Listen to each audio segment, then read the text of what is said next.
Everyone, welcome to my YouTube channel. तो आज के इस वीडियो में हम मेंसुरेशन मींस क्षेत्रमिति के सभी सूत्रों को जानेंगे। फ्रेंड्स, ये जो सूत्र है क्लास 9th और क्लास 10th के लिए बहुत ही इंपॉर्टेंट है, तो इसी को आज हम सीखेंगे। तो फ्रेंड्स, चलिए स्टार्ट करते हैं। वन में है वृत्त का क्षेत्रफल। तो वृत्त का क्षेत्रफल होता है पाई आर स्क्वायर। तो यहाँ पे लिखेंगे हम पाई आर स्क्वायर, या फिर आप इसको ऐसे भी लिख सकते हो, जैसे कि यहाँ पे पाई है तो पाई का मान 22/7 होता है, तो 22/7 आर स्क्वायर आप ऐसे भी इसको लिख सकते हो। इसके बाद में दो में है वृत्त की परिधि। तो वृत्त की परिधि होती है 2 पाई आर के बराबर, तो यहाँ पे लिखेंगे हम 2 पाई आर। इसके बाद में 3 में है वृत्त की त्रिज्या। तो वृत्त की त्रिज्या का जो फॉर्मूला होता है वो होता है d/2, या फिर इसको आप ऐसे भी लिख सकते हो, d का मतलब होता है डायमीटर, इसको हिंदी में व्यास बोलते हैं, तो व्यास बटा में 2। अब इसके बाद में 4 में है वृत्त का व्यास। तो वृत्त का व्यास होता है 2r, तो यहाँ पे लिखेंगे हम 2r। इसके बाद में 5 में है अर्धवृत्त का क्षेत्रफल। तो अर्धवृत्त का क्षेत्रफल होता है पाई आर स्क्वायर बटा 2। ओके। अब इसके बाद में 6 में है अर्धवृत्त की त्रिज्या। तो अर्धवृत्त की त्रिज्या होती है d/2, d/2, या इसको आप व्यास बटा में 2 लिख सकते हो।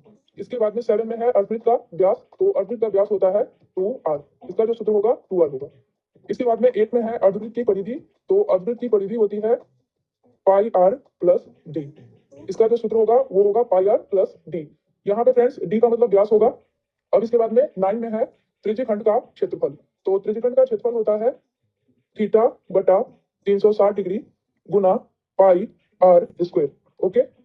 इसके बाद में 10 में है त्रिज्यखंड के चाप की लंबाई। तो इसका जो फॉर्मूला होता है वो होता है θ/360 डिग्री गुना 2 पाई आर।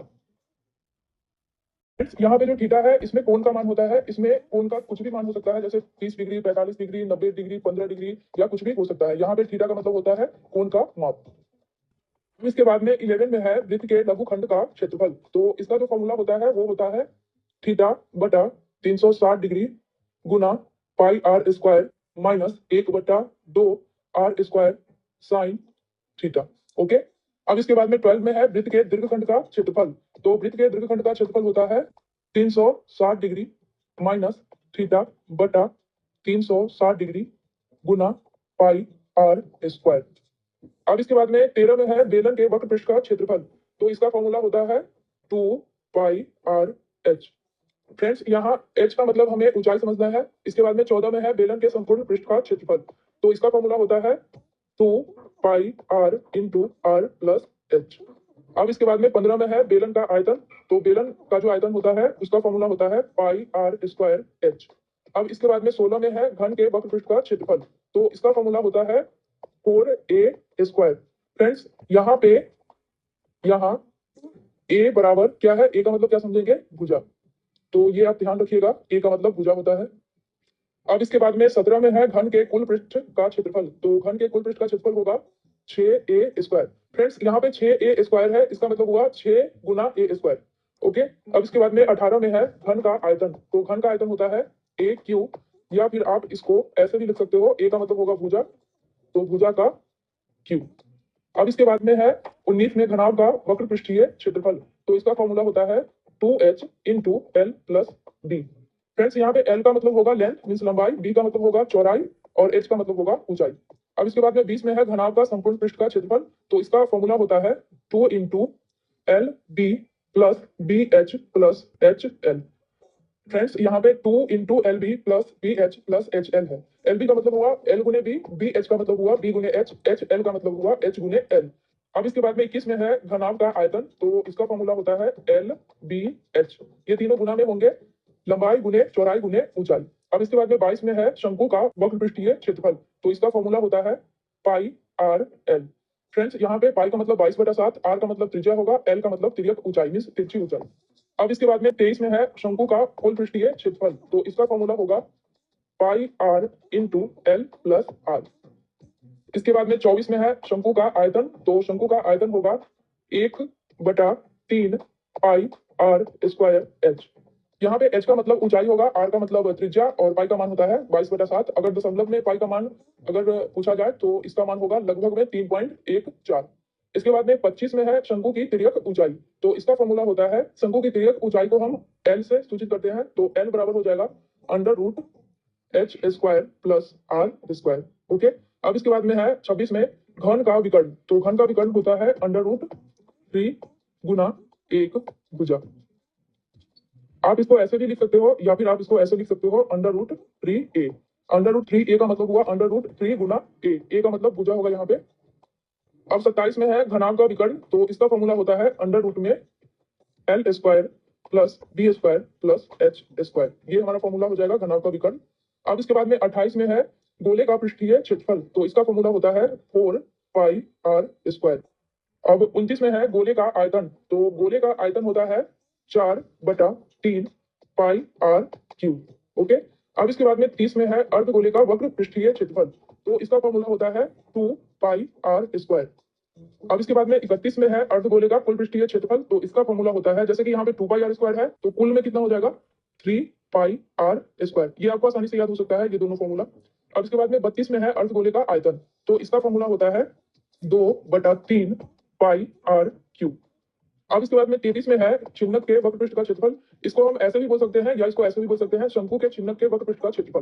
तो इसका फॉर्मूला होता है pi into R plus r into L।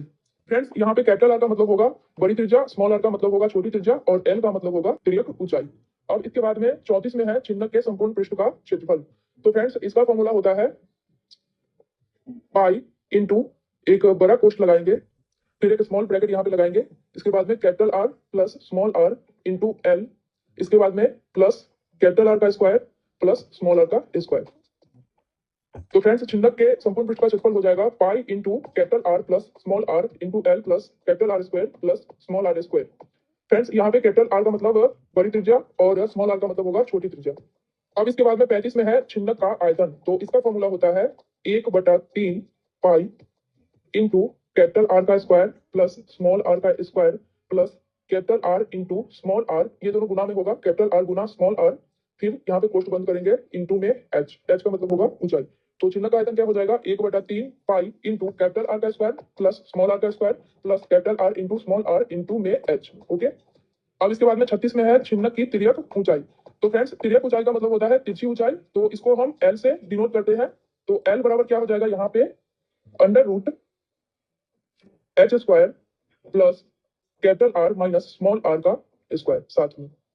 तो फ्रेंड्स, शंकु के छिन्नक की तिर्यक ऊंचाई क्या हो जाएगी यहाँ पे L is equal to √h² plus R minus r का स्क्वायर, या इसको आप ऐसे बोल सकते हो L is equal to √h² plus बड़ी त्रिज्या माइनस छोटी त्रिज्या का स्क्वायर। अब इसके बाद में 37 में है समबाहु त्रिभुज का क्षेत्रफल। तो इसका फॉर्मूला होता है √3/4 गुना a²। यहाँ पे a² का मतलब होगा भुजा का स्क्वायर। तो समबाहु त्रिभुज का क्षेत्रफल क्या हो गया √3/4 गुना a² 4 गुना भुजा स्क्वायर। अब इसके बाद में 38 में है समबाहु त्रिभुज का परिमाप। तो इसका फॉर्मूला होता है 3a। आप इसको ऐसे भी लिख सकते हो या आप इसको इस तरीके से भी लिख सकते हो। 3a का मतलब क्या होगा 3 गुना 1 भुजा। तो दोनों में से आप कोई भी यूज कर सकते हो। अब इसके बाद में 39 में है हीरोन के सूत्र से त्रिभुज का क्षेत्रफल। तो फ्रेंड्स, सबसे पहले हम ये जान लेते हैं कि हीरोन का जो सूत्र होता है किस तरीके के त्रिभुज में लागू होता है। तो फ्रेंड्स, जिस त्रिभुज की सभी भुजाएं असमान हो, जैसे कि यहाँ पे इसको हम A ले लेते हैं, B ले लेते हैं, इसको हम C ले लेते हैं। तो फ्रेंड्स, यदि इसका A का मान 5 सेंटीमीटर हो गया, B का मान 4 सेंटीमीटर हो गया और C का मान 10 सेंटीमीटर हो गया। तो फ्रेंड्स, यहाँ पे देखिए सभी भुजाओं का मान अलग अलग है। तो ये क्या हो जाएगा विषमबाहु त्रिभुज हो जाएगा। तो विषमबाहु त्रिभुज में हम हीरोन के सूत्र से ही त्रिभुज का क्षेत्रफल निकालते हैं ओके। तो चलिए इसका जो फॉर्मूला होता है वो यहाँ पे हम देख लेते हैं। हीरोन के सूत्र से त्रिभुज का क्षेत्रफल जो होता है वो होता है √S into S minus A S minus B S minus C। तो फ्रेंड्स, हीरोन के सूत्र से त्रिभुज का क्षेत्रफल जो होगा वो होगा √S into S minus A into S minus B into S minus C। अब इसके बाद में 40 में है अर्ध परिमिति। तो इसको हम अंग्रेजी में सेमी पेरीमीटर बोलते हैं और इसको S से डिनोट किया जाता है। फ्रेंड्स, यहाँ पे मैंने S लिखा हुआ है तो यहाँ पे S से डिनोट किया जाता है। फ्रेंड्स, यहाँ पे मैंने S लिखा हुआ है तो यहाँ पे S का मतलब हम समझेंगे त्रिभुज की अर्ध परिमिति मींस सेमी पेरीमीटर। तो फ्रेंड्स, यहाँ पे त्रिभुज की अर्ध परिमिति मींस S का जो फॉर्मूला होगा वो होगा A plus B plus C बटा 2 ओके फ्रेंड्स। तो फ्रेंड्स, मैंने जो मेंसुरेशन से रिलेटेड जितने भी फॉर्मूले यहाँ पे आपको बताए हैं वो सभी आपके लिए बहुत ही इंपॉर्टेंट है। तो फ्रेंड्स,